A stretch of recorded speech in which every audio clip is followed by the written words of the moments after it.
Today, I'm going to give you a real life example and situation of something that happened to me in the past where something quite negative happened in a certain situation with a client, and I managed to turn that into a positive in the way that I reacted to that negative situation. Just thinking about this story the other day got me thinking that, me in the past would not have done that.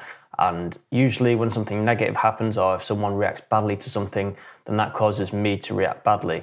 I was happy with how I reacted in that situation and turned that round. And it got me thinking that, surely there's other people out there like me that would have had a tendency to react badly.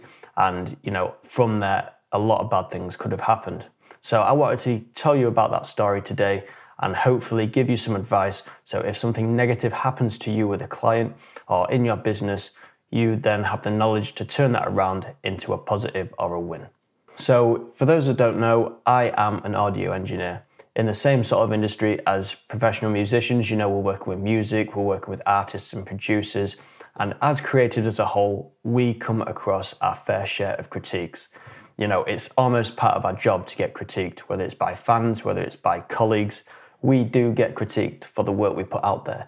And it's very easy to let our pride and ego get in the way if somebody is not happy with that, especially if it's a client.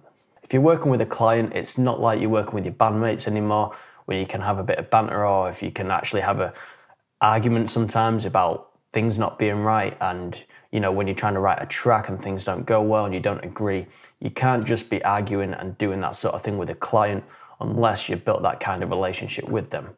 I'll tell you right now that you will make mistakes. We all make mistakes because we're all human, and that's what we do. We learn from them. People will not always be happy with what you do. You will not get it perfect every time, and you will definitely not please everybody in this industry. But it's not about pleasing everybody. It's about how you react to people that are unhappy with something, how you go from there, and how you correct the situation that matters most. If a client is unhappy with a version of a track you've done, whether that's a session recording that you've provided or something, and you react badly to that, then you are going to get a bad name for yourself, you're going to upset people, and the situation is going to turn sour very quickly. All it takes is one review and one bad situation to tarnish your name. Word spreads very quickly when it's negative, and that can be you and your business's name in jeopardy.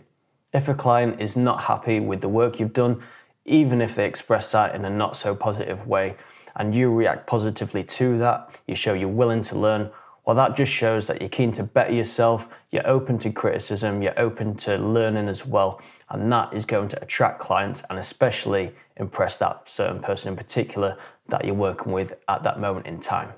So well over a year ago now, I got chatting to a producer. I just reached out to him like I do with most of my clients. I reached out to him, introduced myself, and we got talking, and he turned around and said to me within a couple of weeks that he had a project for me that he could do with getting me in and trialing out my services for, because then if everything went well, then he'd get me on board for future projects. So, I thought, great, this is a really good chance to get in and get some more consistent work, especially off this guy who's been in the industry for years and he's got a good name for himself as well. Because of this guy had a very, very high standard. And to be honest, at this point, I just had a few projects. I was just starting my business out and I was just building my skills up. But me being me, I just wanted to push myself out of my comfort zone and go for it because, what's the worst that could happen? So he gave me this project to do and I did it to the best of my abilities at the time and sent it back. And within a couple of days, I got a message off him saying that he wasn't happy with certain aspects of that project and that it wasn't up to his standard. So usual me, maybe me in the past, would have, not been happy with that. Not at the fact that he didn't like it, but I would have been more unhappy with myself for not doing a good enough job. So I would have beat myself up. I probably would have ghosted or just palmed it off and said, sorry, see you later. And that would have been that. I would have lost any potential projects. I would have lost connection with him, which would have been a shame because he's a top guy as well. And that would have been that. However, in the spur of the moment at the time, I thought, you know what? I can't let this slip. Clearly, the work that I'm giving out isn't up to par with the top guys these days, so I need to improve my skills and know what I did wrong. So what I did was I messaged him, apologised, basically just said, look, I want you to take me through this. Just take me through how you would do it, exactly what needs to be done in order for this to be, completely 100% to your satisfaction. So then also I have that skill for the future. So what he did was he got me on a Zoom call. He explained everything to me. We got chatting for a while. He sent me some YouTube tutorials on how to edit certain things, up to a very high standard as well. And a few months later, I was doing his editing for him. And not only that, but I'm good friends with him. And also I've got these skills for life pretty much now. I've got that knowledge because I asked him, I got in touch, I reacted well. I apologized, I was very transparent with him and told him my situation and expressed that I was willing to learn. And because I was willing to learn, he was happy to give me some of his time, share some of his knowledge with me. And that has only benefited me in helping me get lots and lots and lots of projects, not only from him, but from other people since.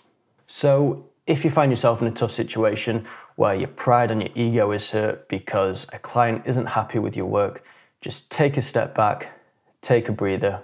Once you've started thinking rationally, go back to them and ask as many questions as you can. Show that you're keen to learn and keen to improve. And once you have, that means you've turned that negative into a positive. Everybody makes mistakes at some point, but like I said, it's how you react to those mistakes that determines how successful you will be in the future. This has been a fairly short one from me today, but I hope it's been insightful. Like I said, stay open-minded, show that you're keen and willing to learn and accept your mistakes, take accountability. Thank you very much for watching, and I'll catch you very soon.